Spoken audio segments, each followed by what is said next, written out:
إن الحمد لله نستعينه ونستغفره ونؤمن به ونتوكل عليه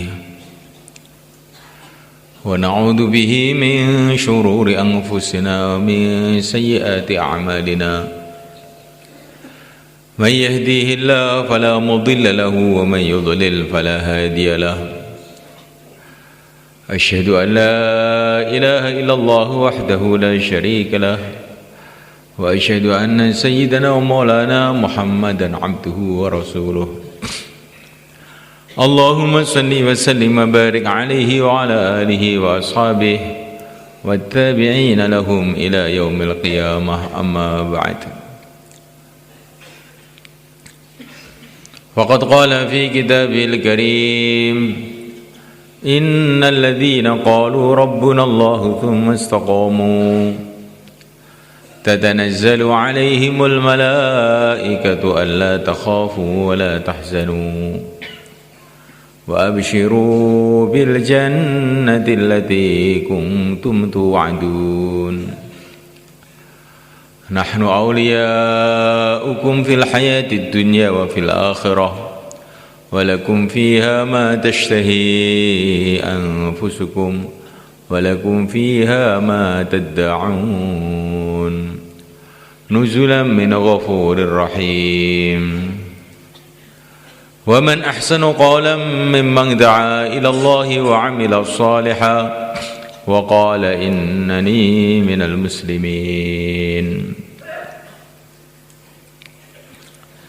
ولا تستوي الحسنة ولا السيئة ادفع بالتي هي أحسن فإذا الذي بينك وبينه عداوة كأنه ولي حميم وما يلقاها إلا الذين صبروا وما يلقاها إلا ذو حظ عظيم.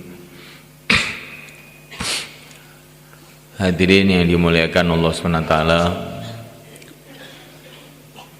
Allah Subhanahu wa Ta'ala lah yang telah mendatangkan kita ke dunia ini. Kita dulu tidak ada, kemudian Allah datangkan kita ke dunia ini. Dan insya Allah tidak akan lama lagi Allah akan keluarkan kita dari dunia ini. Sudah menjadi keputusan Allah, siapa yang didatangkan oleh Allah ke dunia ini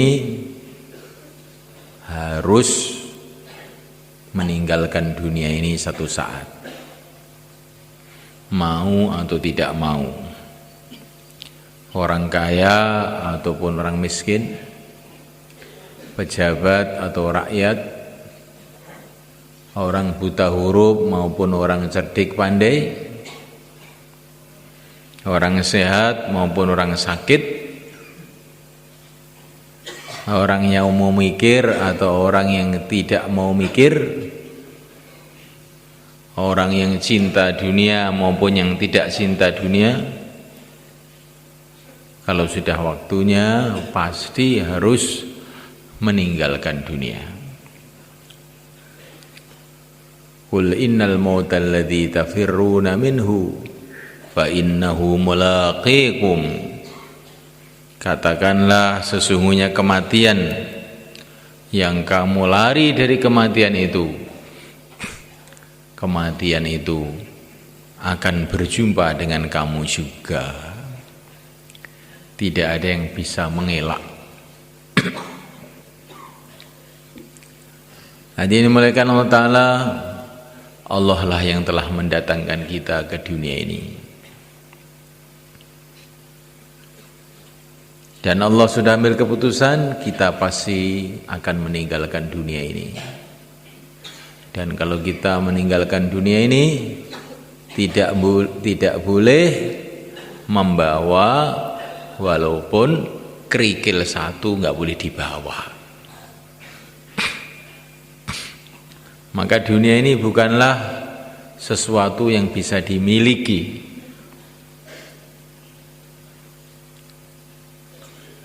Manusia itu di dunia ini cuma giliran-giliran saja.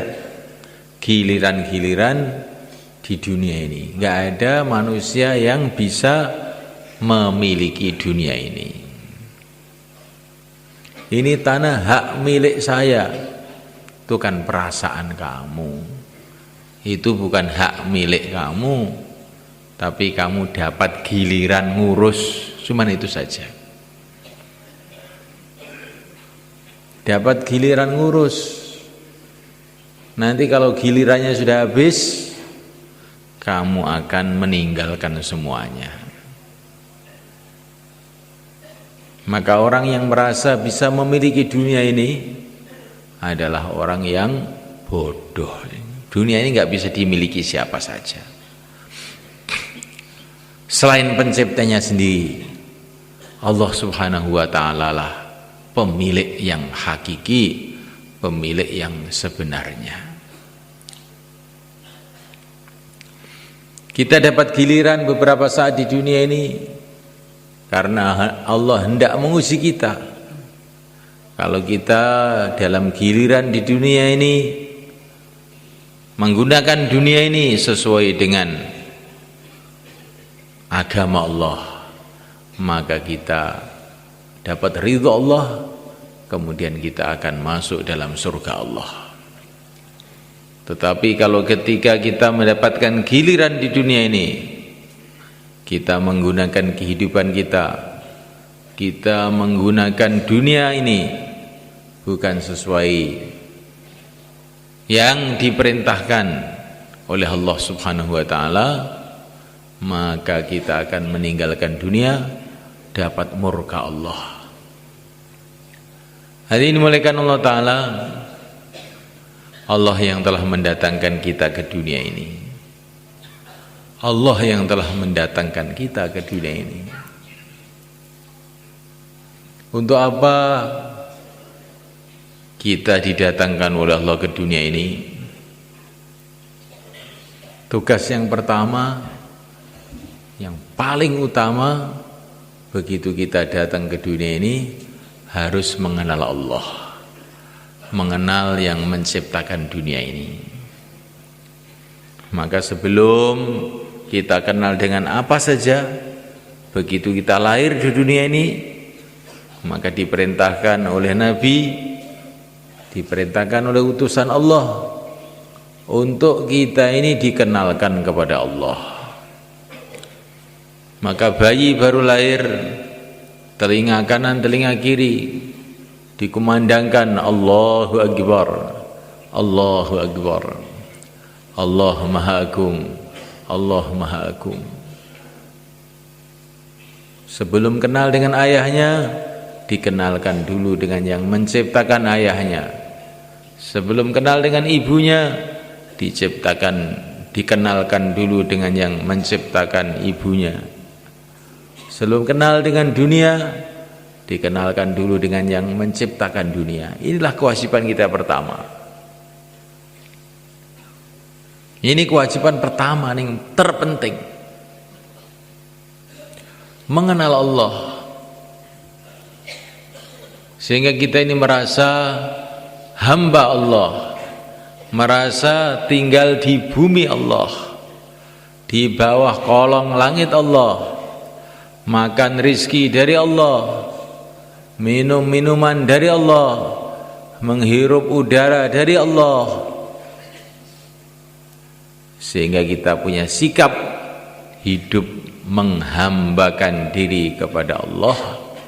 Itulah makna la ilaha illallah.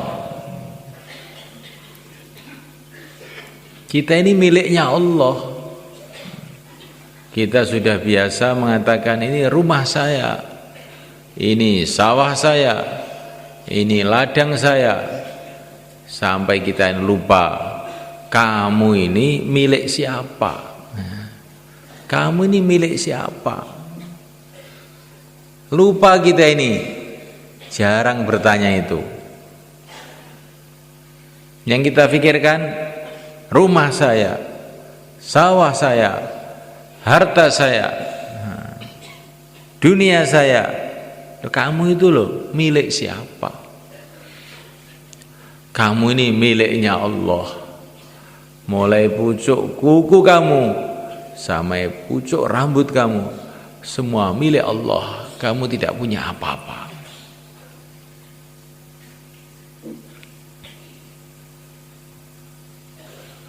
Pernah menciptakan apa kamu di alam semesta ini?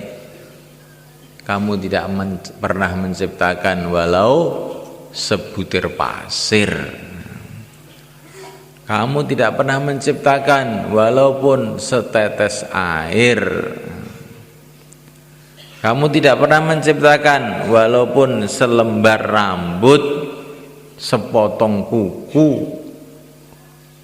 Kok sekarang kamu itu merasa ini punya saya, ini punya saya. Ini adalah satu kelalaian yang besar. Kita ini miliknya Allah. Kita ini hambanya Allah. Kalau kita di masjid, kita ini hambanya Allah. Kalau kita di pasar, kita ini juga hambanya Allah. Kalaupun kita ini jadi raja yang paling kaya pun juga tetap hamba Allah. Kalau kita ini di bumi juga hanya hamba Allah. Kalau kita umpamanya bisa naik ke langit pun juga hanya hamba Allah. Kalau kita ini buta huruf, bodoh, juga hamba Allah. Kalau kita ini orang pandai, paling pandai seluruh dunia pun juga tetap hanya hamba Allah. Kamu itu nggak punya apa-apa.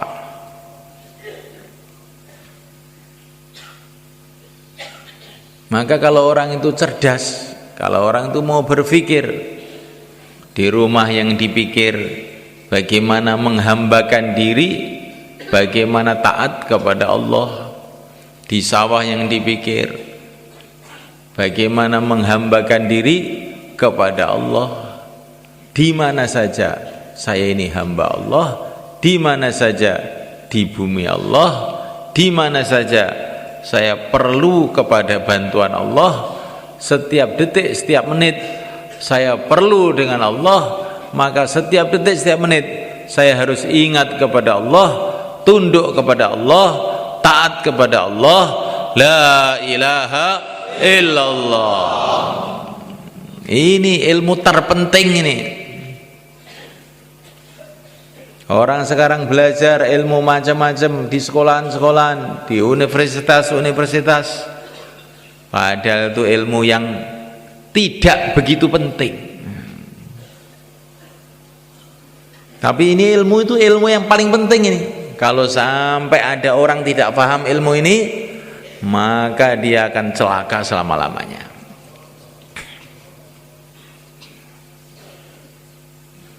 Ilmu mengenai keagungan Allah,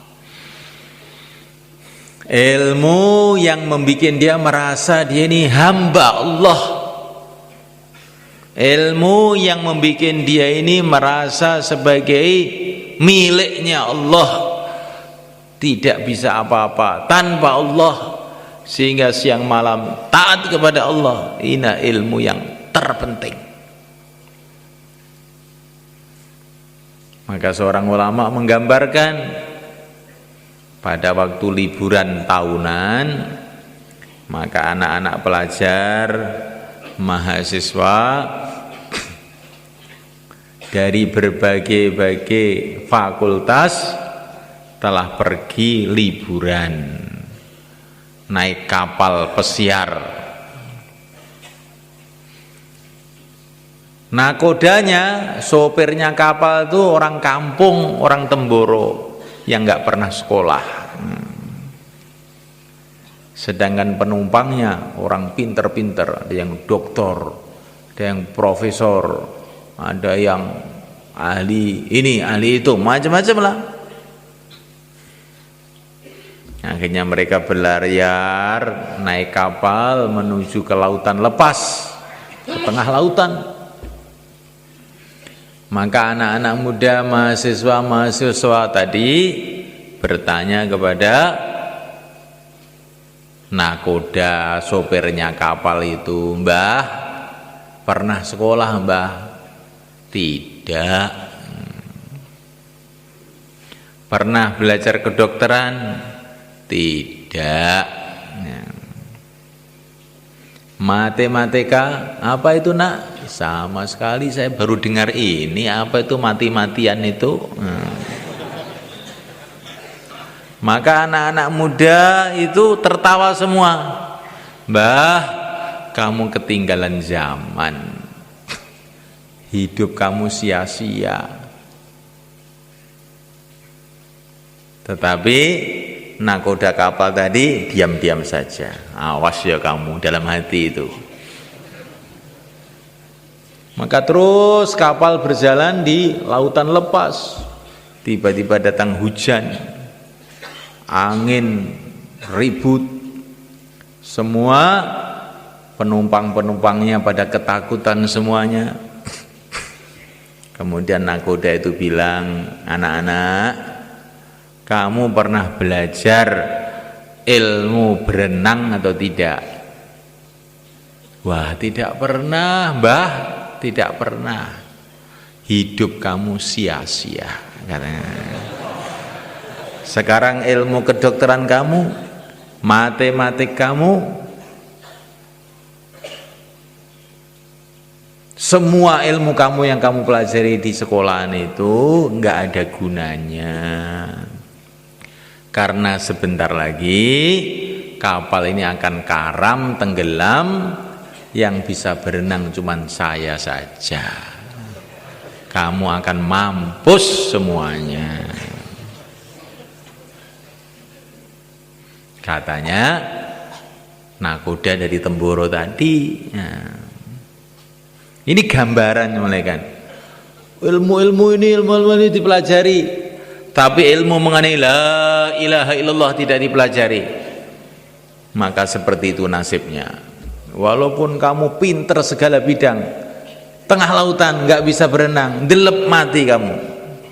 Walaupun kamu tahu segala ilmu dunia, masuk kubur, apa ada gunanya? Yang ada gunanya cuman ilmu la ilaha illallah. Itu yang ada gunanya. Yang lain-lain nggak ada gunanya.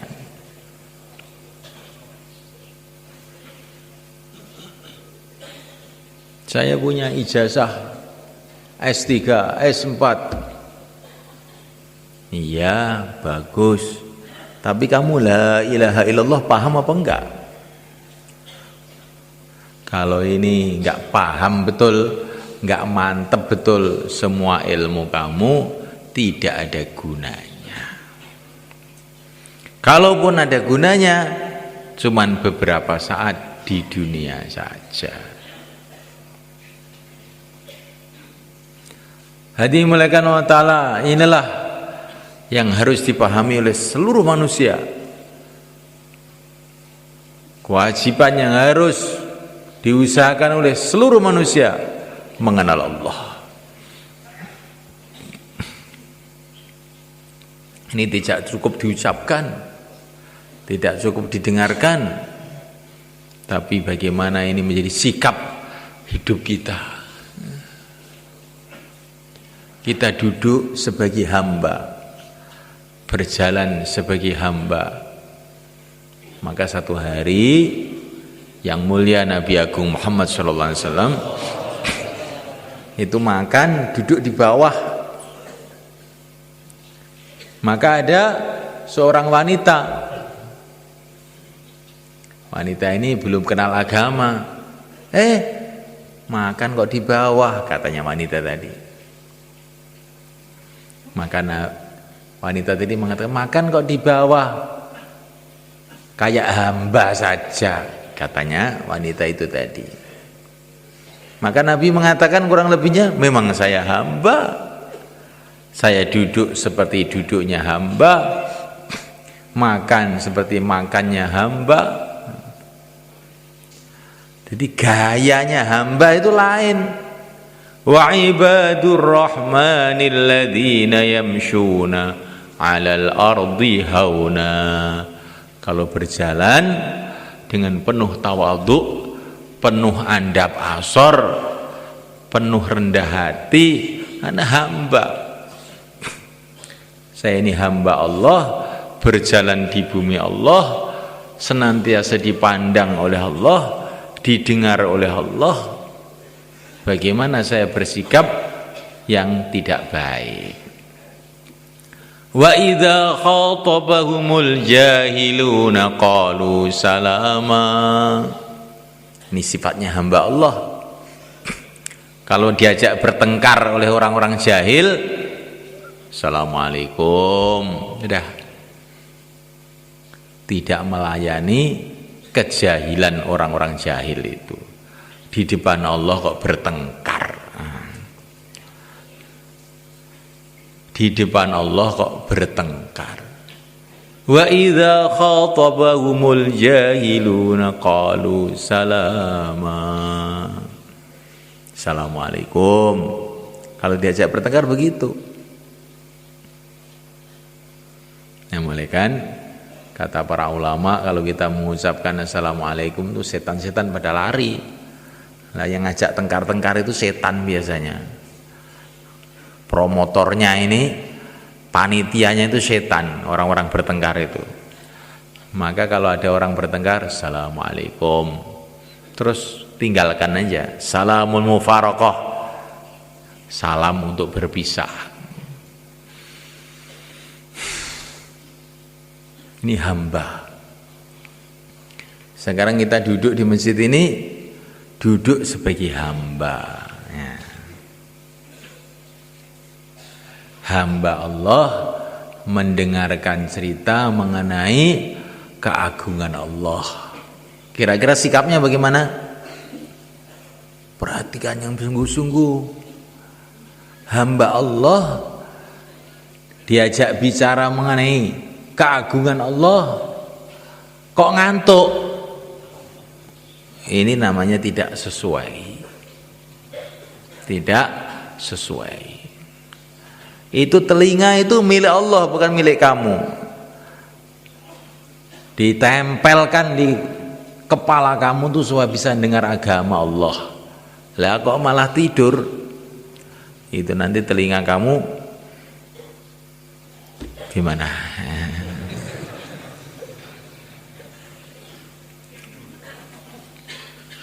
Jadi semulaikan Allah SWT, duduk sebagai hamba. Kayak sholat, berdiri menundukkan kepala, ruku, sujud. Sholat itu melupakan pengejawantahan. Nah, realisasi, menampakkan bahwa kita ini betul-betul hamba. Berdiri, menunduk, ruku, sujud, merengek-rengek, berdoa.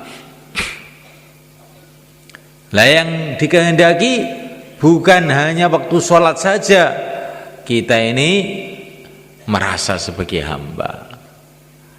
Di luar sholat pun kita hamba Allah.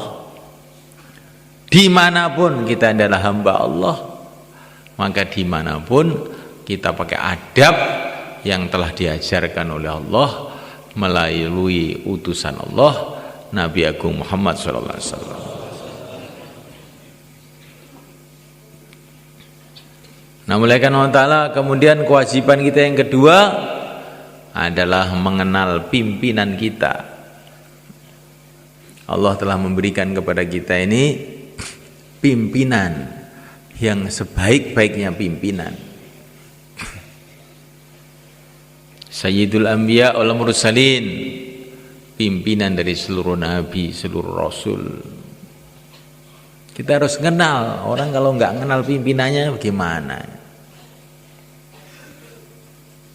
Kalau orang Indonesia tidak kenal dengan presiden Indonesia, dianggap aneh. Ini mesti orang dungu, mesti orang sinting. Orang Indonesia nggak tahu presiden Indonesia. Lebih sinting lagi kalau manusia tidak kenal dengan Rasulullah SAW. Lebih sinting lagi. Kalau tidak kenal dengan pimpinan Indonesia, itu ya risikonya itu cuman kecil di dunia ini saja. Tapi kalau tidak kenal dengan Rasulullah sallallahu alaihi wasallam, resikonya celaka selama-lamanya. Ya harus ini. Namuliakan Allah SWT. Setelah kenal dengan pimpinannya, ikuti kehidupan dia. Ikuti arahan beliau. Ini kewajiban kita nih. Allah telah memilih untuk kita sebaik-baiknya Nabi, sebaik-baiknya Rasul, yang punya berjuta-juta keistimewaan, bukan beribu-ribu, berjuta-juta, bahkan lebih dari itu. Nabi ini punya keistimewaan yang tidak bisa kita hitung. Kita tahu keistimewaan Nabi Musa, bagaimana mukjizat-mukjizatnya Nabi Musa, sehingga Fir'aun dan seluruh pasukannya tenggelam ke laut kayak tikus. Bagaimana kita tahu mukjizat-mukjizatnya Nabi Ibrahim, sehingga api pun jadi sejuk dan menyelamatkan. Bagaimana kita tahu mukjizat-mukjizatnya Nabi Soleh, batu pun keluar unta. Kita tahu mukjizatnya Nabi Nuh, dengan doanya seluruh orang kafir seluruh dunia habis. Ini seluruh nabi-nabi, seluruh rasul-rasul yang hebat-hebat ini semua itu perlu dengan syafaatnya yang mulia Nabi Agung Muhammad SAW. Dan semua nabi-nabi ini ketika diangkat menjadi nabi, dikasih tahu oleh Allah, kamu saya angkat jadi nabi, tapi kamu harus ingat, kalau Nabi Muhammad saya utus, kamu jadi makmum saja. La tu'minan nabi wa la tangsurunnah, la tu'minun nabi wa la tangsurunnah. Kamu harus iman jadi pengikutnya Rasulullah SAW. Terus bagaimana keistimewaan Rasulullah itu? Sudah, ini repot dibicarakan. Ini perlu, apalagi ini bulan Rabiul Awal. Pantas seluruh orang Islam itu bergembira ria, karena ini hari bulan kelahiran yang mulia Nabi Agung Muhammad SAW. Perlu diingat-ingat ini, perlu diperingati. Dan memperingatinya macam-macam cara, tapi ya cara yang paling bagus keluar 4 bulan, insyaallah kan. Ini tanda cintanya kepada Nabi. Karena kita ini gembira dengan agama, gembira dengan kelahiran Rasulullah sallallahu alaihi wa ala alihi wasallam. Ini adalah perintah Allah. Qul bi fadlillah wa bi rahmatihi fabidzalika falyafrahu. Kita harus gembira dengan kelahiran Nabi, karena tidak ada anugerah yang lebih besar yang Allah berikan kepada kita setelah iman melebihi diutusnya Rasulullah sallallahu alaihi wasallam untuk membimbing kita menuju ridha Allah, menuju surga Allah. Penting ini semua kan. Kita membaca selawat kepada beliau dengan penuh kecintaan.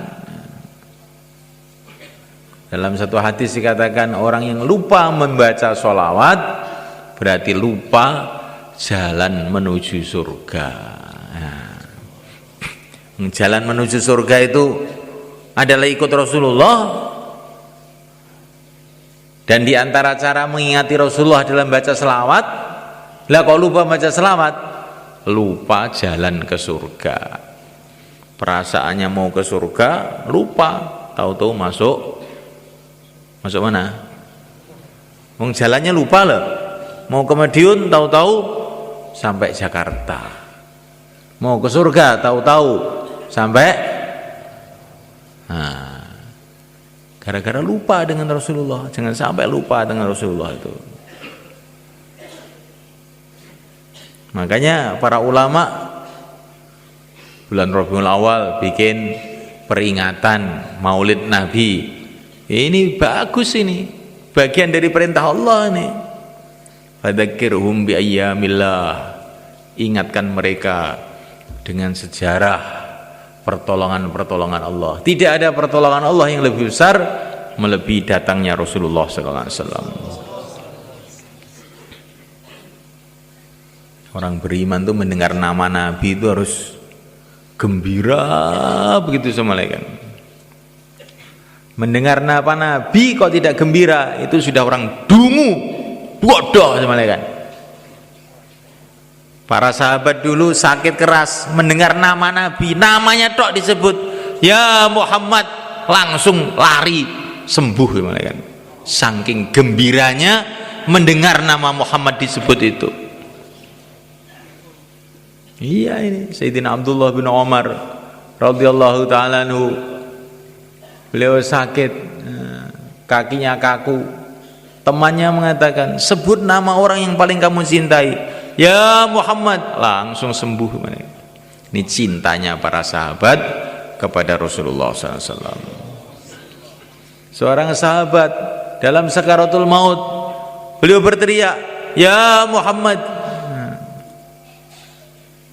Ini cintanya para sahabat pada Nabi itu, Masya Allah, udah merasuk sampai hatinya, pikirannya. Sampai diceritakan Sayyidina Abu Bakar itu bercermin menekan, bahwa cermin itu nilon di bawah. Itu yang tampak di cermin itu bukan wajah dia, wajah Rasulullah. Karena pikirannya itu Rasulullah. Melihat cermin yang tampak Rasulullah, bukan tampak wajahnya sendiri. Saking cintanya kepada Rasul itu sudah masuk di otak dia, di hati dia, di mata dia.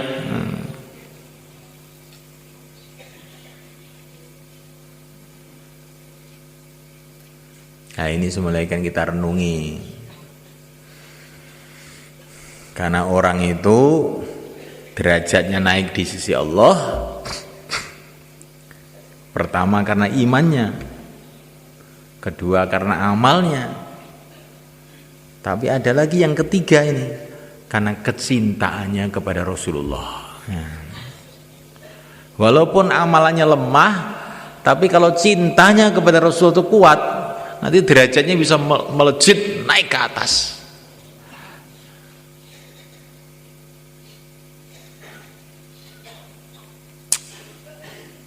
Semoga termasuk kita semua.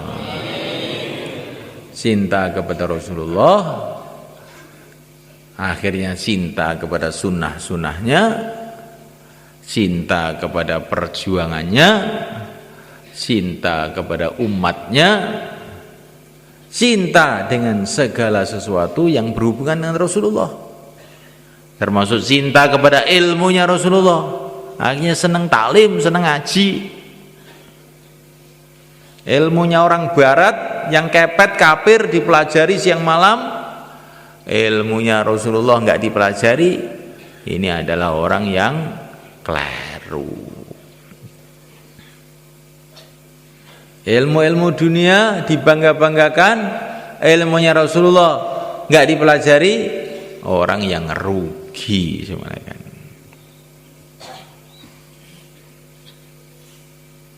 Ilmu dari sekolahan dipelajari, ilmu dari Sidratul Muntaha di atas langit ketujuh tidak dipelajari, betul-betul rugi.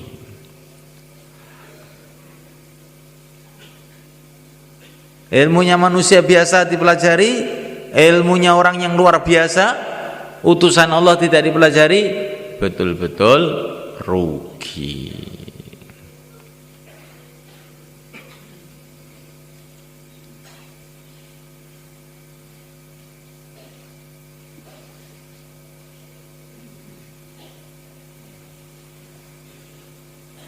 Assalamualaikum. Coba kepalanya diangkat biar nggak rugi kamu. Nanti kalau kepalanya keberatan lagi ditarik lagi ya belakang itu ya. Tuh, depan kamu saya lihat tadi kok kepalanya kelihatannya keberatan, diganti kacang hijau aja. Diganti kacang hijau biar ringan.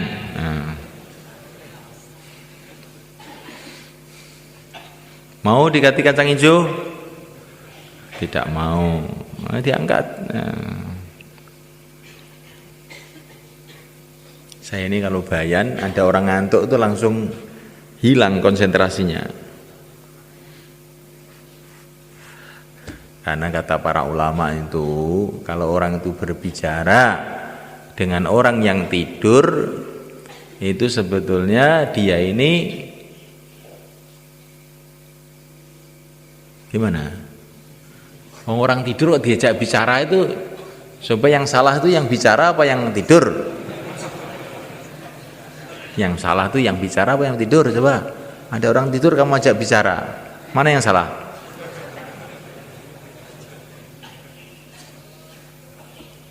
Nah, kelihatannya kok salah semua. Jadi semulaikan Allah SWT, inilah kewajiban kita yang kedua, mengingati Rasulullah, mengikuti Rasulullah.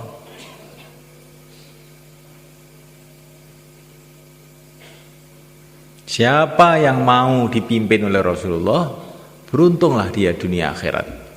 Kalau tidak mau dipimpin Rasulullah, oleh Allah akan diserahkan, ini sudah saya kasih pimpinan, sebaik-baiknya pimpinan, kok enggak mau dipimpin, maka oleh Allah akan diserahkan kepada pimpinan yang buruk, yang kejam, yang jahat, yaitu iblis laknatullah alaih. Jadi orang itu kalau enggak mau dipimpin Rasulullah, akhirnya dipimpin iblis.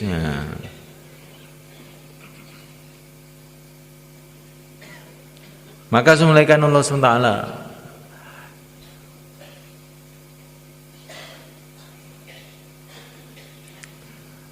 tidak ada jalan menuju ridha Allah SWT selain jalan yang ditunjukkan oleh Allah sendiri, yaitu jalan yang dibawa Rasulullah SAW. Dan Rasulullah telah menyampaikan jalan ini kepada sahabat-sahabat beliau. Dan para sahabat telah menyampaikan jalan ini kepada orang-orang setelahnya. Terus turun-temurun para ulama-ulama. Nah, ini sudah janji daripada Allah untuk nabinya. Tidak ada nabi lagi setelah baginda Muhammad sallallahu alaihi wasallam. Tapi akan senantiasa ada di kalangan umat ini yang membawa ilmunya Nabi, perjuangannya Nabi terus akan ada, berganti-ganti, bergilir-gilir sampai kiamat. Yakhlufu hadzal ilma min kulli khalfin uduluhu. Akan senantiasa ada yang membawa ilmunya Nabi itu terus sampai kiamat. Jadi umat ini beda dengan umat-umat dulu. Umatnya Nabi Musa, ditinggal Nabi Musa, terus pada rusak semua. Sampai datang Nabi Isa, sampai datang Nabi-Nabi setelah itu baru diluruskan. Kalau umat ini nggak ada Nabi lagi, nggak ada Rasul lagi, tapi Allah senantiasa membangkitkan orang-orang untuk meluruskan umat ini. Maka dalam hadis-hadis itu sudah dijelaskan mulai kan, akan lahirnya Al-Imam Asy-Syafi'i itu sudah ada hadisnya itu di Hilyatul Auliya itu, karangannya Al-Hafidz Al-Asbihani, sudah ada ceritanya itu. Akan lahirnya Al-Imam Malik, sudah ada ceritanya itu. Maksudnya supaya umat ini tidak kecewa, wah sudah nggak ada Nabi lagi, nggak ada Rasul lagi. Terus bagaimana? Oh, walaupun nggak ada Nabi lagi, nggak ada Rasul lagi, akan ada terus orang-orang yang menegakkan agama dan membawa ilmu agama ini turun temurun sampai kiamat. Semoga kita, anak cucu kita dipilih oleh Allah. Jadi ada terus itu. Kalau zaman dulu Nabi wafat, ganti Nabi lagi, Nabi wafat, ganti Nabi lagi. Kalau ini umat ini enggak, umat yang dia selalu bangkit. Jadi kalau kita nggak mau bangkit, bukan terus perjuangan umat ini mandek, enggak. Allah akan membangkitkan orang lain. Wa in tatawallau yastabdil qauman ghairakum tsumma la yakunu amsalakum. Kamu enggak mau, Allah akan gerakkan orang lain. Allah punya makhluk banyak. Maka kita ini mengamalkan agama, memperjuangkan agama itu dengan syukur. Allah pilih saya untuk mengamalkan agama. Jangan merasa berjasa. Saya sudah berjasa mengamalkan agama. Jangan bilang begitu. Allah tidak perlu jasa siapa saja. Allah tidak perlu siapa saja. Kita ini dapat jasanya Allah, bukan kita berjasa kepada Allah. Yamunnuna 'alaika an aslamu qul la tamunnu 'alayya islamakum balillahu yamunnu 'alaikum.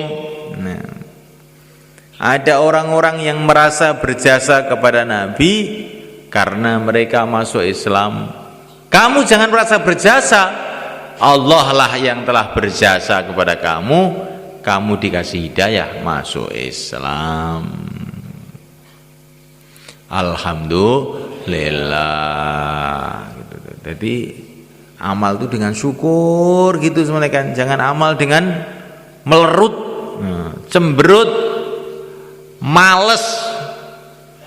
Nah, itu namanya itu tidak syukur. Nanti kalau kita ini amal dengan tidak syukur, bisa-bisa amalan kita ditolak. Tapi amal itu dengan syukur, dengan gembira, maka oleh Allah akan ditambah lagi, tambah lagi, tambah lagi. Insyaallah malaikat. Dakwah dengan syukur, gembira, nanti Allah akan tambah. Allah akan tambah barokahnya, Allah akan tambah temannya kalau syukur.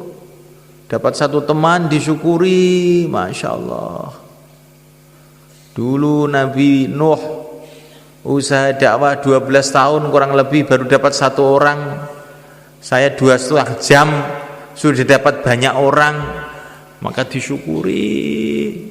Insyaallah malaikat. Oleh Allah akan tambah-tambah. Ibadah disyukuri. Sholat itu dengan syukur, dengan gembira. Masya Allah. Saya diizinkan oleh Allah untuk menghadap kepada Allah, gembira betul. Maka insya Allah sholat kita ini nilainya akan ditambah-tambah oleh Allah. Kita ini sekarang tiap hari sudah sholat, rasanya sudah pinter sholat, 2 menit selesai, ya pinter, udah apal semua. Tapi kalau kita ini melihat sholatnya orang-orang dulu, sholatnya para nabi, sholatnya para sahabat, sholatnya para wali-wali Allah, kita ini rasanya belum bisa sholat. Sayyidina Anas bin Malik radhiyallahu ta'ala anhu ini petani sebenarnya kan, dapat laporan dari pembantunya sawahnya kering, langsung Allahu Akbar. Bukan sawahnya kering terus langsung cari air, enggak. Allahu Akbar. Sholat 2 rakaat. Bagaimana? Sudah ada hujan? Belum. Sholat lagi. Allahu Akbar. Sudah ada hujan? Belum. Ini ada mendung dikit. Nah. Allahu Akbar. Sudah ada hujan? Udah. Coba kamu lihat hujannya sampai mana. Oh ternyata yang hujan sawah kita tok, yang lain-lain nggak ada hujan. Itu sholatnya Sayyidina Anas. Sayyidina Anas ini termasuk pemudanya para sahabat. Ini beliau ini 10 tahun baru masuk Islam. Umur 10 tahun masuk Islam, kemudian khidmat di rumah Rasulullah SAW. Khidmatnya selama 10 tahun juga. Jadi zaman Rasulullah masih hidup, Sayyidina Anas ini dianggap masih anak kecil. Tapi salatnya kayak begitu itu. Bagaimana salatnya Sayyidina Abu Bakar, salatnya Sayyidina Umar, salatnya Sayyidina Utsman? Nggak bisa di. Pokoknya kesimpulannya kita ini belum bisa sholat, ngerti gitu.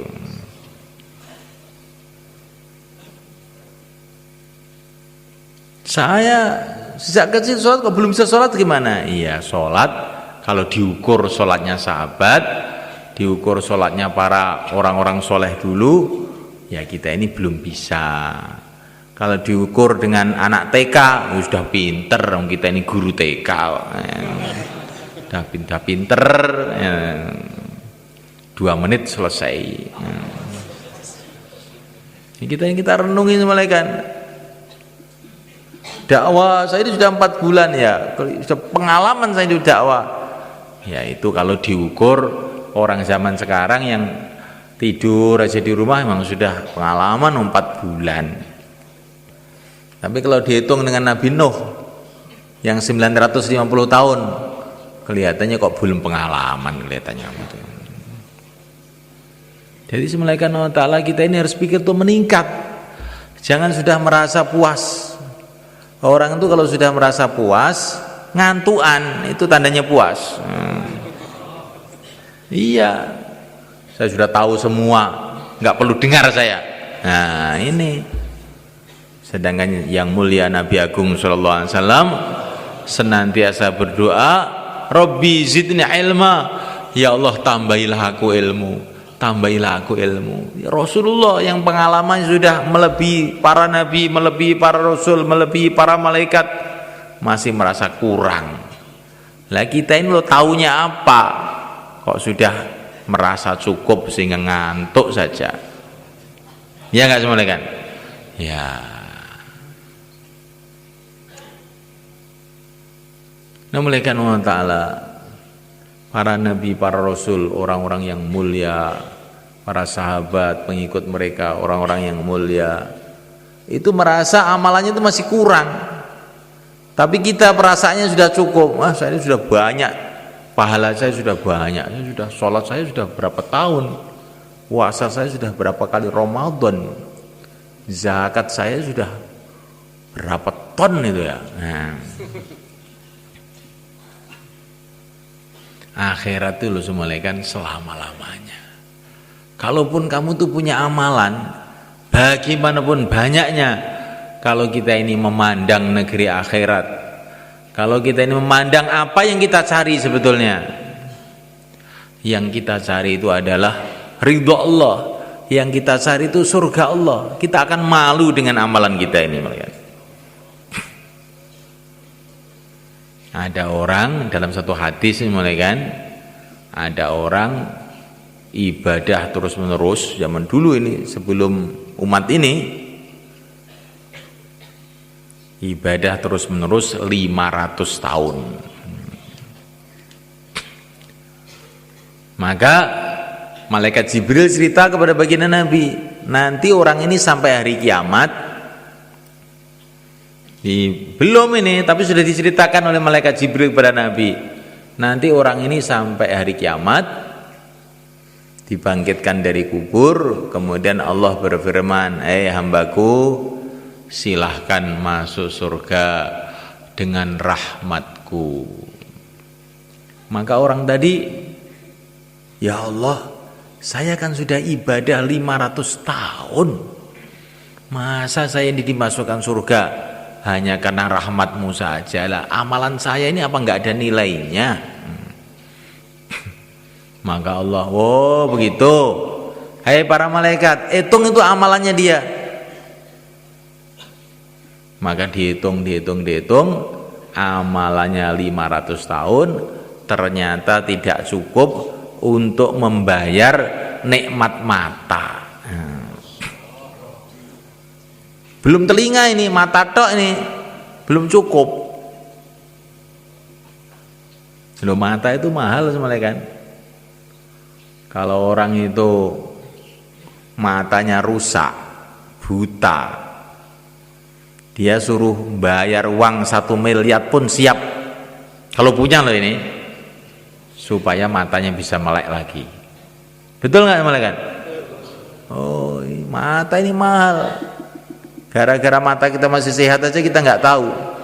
Coba kalau matanya udah redup dan kamu punya uang 1 miliar, bayar 1 miliar, mata kamu melek lagi, sehat lagi. Iya, saya siap. Kalau nggak siap, gara-gara nggak punya duit, nggak sehat. Nah itu ibadah 500 tahun ternyata untuk membayar matanya saja nggak cukup. Maka Allah berfirman, ternyata ibadah kamu nggak cukup untuk bayar mata saja, telinga belum kamu bayar, yang lain-lain belum kamu bayar, sekarang silahkan masuk neraka. Maka dia berteriak, ya Allah, ampuni saya ya Allah, masukkan kami ke surga dengan rahmatmu. Oh ya, silahkan masuk surga dengan rahmatmu. Kamu itu sebenarnya orang baik, tapi kok ada sombongnya kamu itu. Kurang lebihnya itu begitu. Jadi kita ini walaupun amal mamanya 500 tahun pun nggak ada apa-apanya dibanding yang ingin kita beli, yaitu surga Allah. Jangan merasa sudah cukup. Oh, nggak ada apa-apanya itu. Kita ini seperti orang mau beli mobil Mercedes baru, bawa uang 5 rupiah. Pergi ke toko mobil, saya punya uang 5 rupiah mau beli mobil baru Mercedes. Tapi memang tukang tokonya tadi yang menjaga toko orang baik, oh bagus, silakan. Sebetulnya Pak, uang 5 rupiah itu untuk beli lapnya saja tidak boleh. Masa? Iya. Tapi saya ini menghargai kamu, ya sudahlah, gratis, silahkan bawa pulang mobil. Lah surga itu seperti itu semuanya kan. Lah surga itu kerikilnya aja lebih mahal dari dunia seisinya. Kok kamu bayar 4 bulan itu apa ya. Kamu bayar dunia seisinya itu belum dapat kerikil 1 di surga. Itu kerikilnya, belum sungai-sungainya, belum istana-istananya, belum bidadari-bidadarinya, belum kedudukannya bersama wali-wali Allah. Oh, kok bisa merasa banyak itu bagaimana itu? Nah, malaikat Allah Ta'ala, kita amal itu dengan syukur, dengan gembira, dan kita merasa amal kita ini belum apa-apa dibandingkan yang kita cita-citakan. Untuk bikin jembatan itu di depan itu semuanya kan, dari sebelah timur ke sebelah barat itu ada jembatan itu beberapa ratus juta itu. Nah untuk bikin jembatan dari padang mahsyar menuju surga, siap berapa bayar? Untuk bikin jembatan dari padang mahsyar menuju surga, mau bayar berapa kamu? Jembatan terangkil saja ratusan juta. Jembatan menuju surga kok nggak mau bayar, itu bagaimana? Jadi semuanya Allah SWT, ini perbandingan ini maksudnya bukan mau membanding-bandingkan, tapi supaya kita ini ada semangat untuk meningkatkan usaha akhirat kita ini. Insyaallah malaikat. Hari berganti hari, bulan berganti bulan, tambah dekat kita kepada akhirat. Rasulullah sudah menunggu kita di sana. Ana faratukum alal haud, kata Nabi, saya tunggu kamu di telaga Kautsar. Nabi sudah menunggu kita, para sahabat menunggu kita, mbah-mbah kita menunggu kita. Orang itu kalau sudah ditunggu, bagaimana? Tidak merasa tenang, duduk tidak tenang, makan tidak tenang, tidur tidak tenang, karena merasa sudah ditunggu. Dan yang nunggu bukan biasa, yang nunggu Rasulullah sallallahu alaihi wasallam. Lah supaya kita ini bisa Jumpa di sana bagaimana? Ikuti jalannya Rasulullah. Jalannya Rasulullah itu apa? Qul hadhihi sabili ad'u ila Allah. Jalannya Rasulullah adalah kita ceburkan diri kita ini dalam perjuangan dakwah. Insyaallah malaikat. Kalau kita ceburkan diri kita dalam perjuangan dakwah yang merupakan jalan hidupnya Rasulullah, insyaallah nanti bertahap-tahap, tambah hari tambah dekat dengan Rasulullah di sana. Insyaallah malaikat. Tapi kalau kita ini tidak mengambil jalannya Rasulullah, bagaimana kita akan bisa berjumpa sama Rasulullah malaikat? Wong jalannya lain-lain. Kita bisa jumpa Rasulullah, syarat utama jalannya harus sama. Jalannya apa? Qul hadhihi sabili ad'u ila Allah. Jalan hidupku adalah mendakwahkan agama Allah. Insyaallah malaikat. Maka bagaimana supaya kita bisa ngambil jalan ini? Langkah pertama, kita siapkan waktu 4 bulan untuk supaya membelokkan hidup kita ini ke jalannya Rasulullah ini. Insyaallah malaikat. Ini langkah pertama. Siapa yang hendak 4 bulan, silakan berdiri ke selatan. Monggo. Yang niatnya 40 hari sekarang ditingkatkan jadi 4 bulan. Silakan malaikat.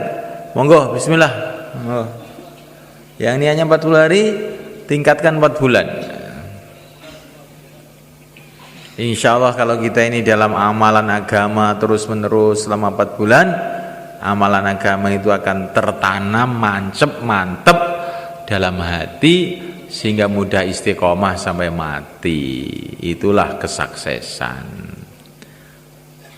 Itu maksudnya 4 bulan itu begitu, supaya ngamalkan agama ini betul-betul mantep istiqomah sampai mati. Langkah pertamanya 4 bulan. Silakan malaikat, monggo.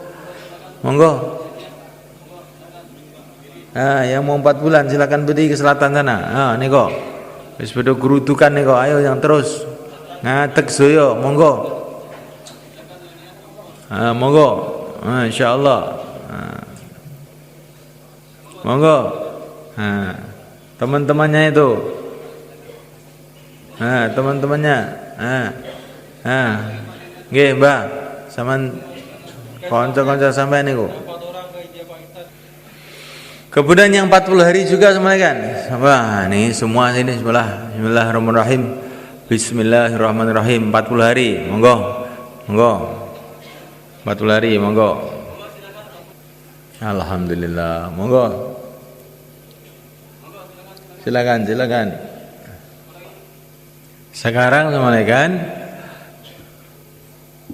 taskil persiapan, atau yang sudah siap sekarang ya malah bagus. Yang ada niat untuk bikin persiapan negeri jauh atau India, Pakistan, Bangladesh, silakan berdiri ke selatan, monggo. Persiapan negeri jauh India, Pakistan, Bangladesh, monggo. Insyaallah semuanya kan. Kita kumpul dengan daerahnya masing-masing, zonnya masing-masing. Kemudian kita merencanakan kapan mau 4 bulan, mau 40 hari dalam negeri. Termasuk kita akan membuat jamaah-jamaah jalan kaki. Selagi kita dalam persiapan, kita senantiasa akan dapat pahala perjuangan, malaikat. Maka buat persiapan. Jamaah Januari, Februari, Maret, April, Mei, Juni, begitu. Insyaallah malaikat. Sebelum kumpul dengan daerahnya masing-masing, sekarang 4455. Apa yang disampaikan tadi diulang-ulang coba. Nah, kamu yang ngantuk itu coba ulang-ulang itu. Itu kelihatan aja kamu, walaupun pakai kacamata kelihatan ngantuknya. Apa tadi yang kamu dengar?